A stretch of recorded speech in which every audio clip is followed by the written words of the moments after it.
Carolina coastline.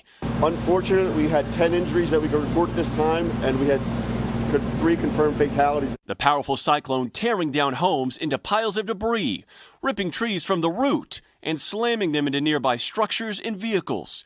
Multiple houses gone, nothing but foundations.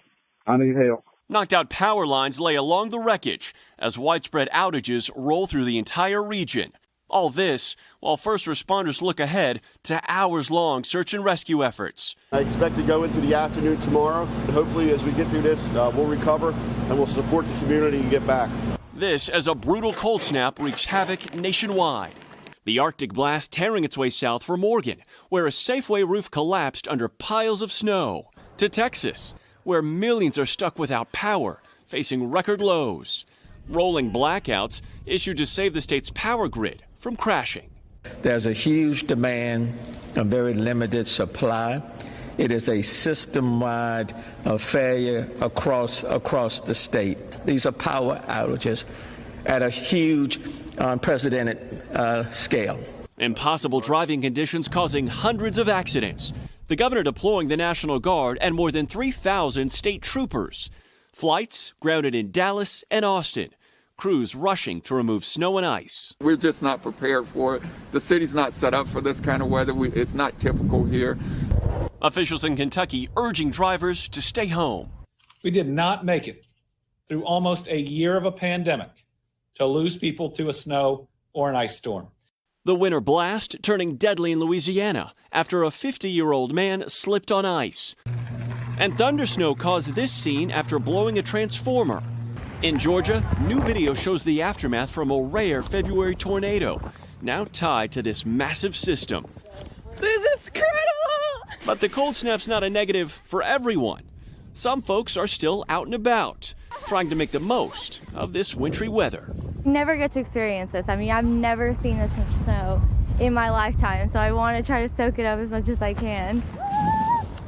And this morning in Dallas, we are sitting at a single 1 degree. It could get even colder before the sun comes up, and this weather system is not over just yet. More snow is anticipated tonight, with millions of people crossing their fingers and hoping that power comes back on. Yeah, back to you. Morgan, thank you so much. I mean, you can't imagine people in their homes right now without power, freezing temperatures outside. Yeah, and then some of them told boil water, but you can't. Right. So it's really a dark times, literally, for our folks down south. Mr. Roker's working from home. He's got his eye on everything, though. What do you got, Al? Yeah, in fact, guys, just 15 minutes ago, Dallas-Fort Worth Airport, -1. That ties with the 3rd coldest temperature ever for that area, for Dallas. Right now, winter weather alerts for 34 states, literally coast to coast. We're talking 95 million people impacted. This one system is now making its way off the coast with a mix of freezing rain, snow up into northern New England. Here's our second system, and this is going to be another big problem. Wednesday, the low will develop in the western Gulf, a morning mix of snow, sleet, and rain for Texas and Oklahoma, where they do not need it. And then as we move through Wednesday night into Thursday morning, that all starts to mix into the northeast and mid-Atlantic as a second low develops along the coast. And then as we move into Friday, that storm system pulls off. Snow and ice continues into the northeast.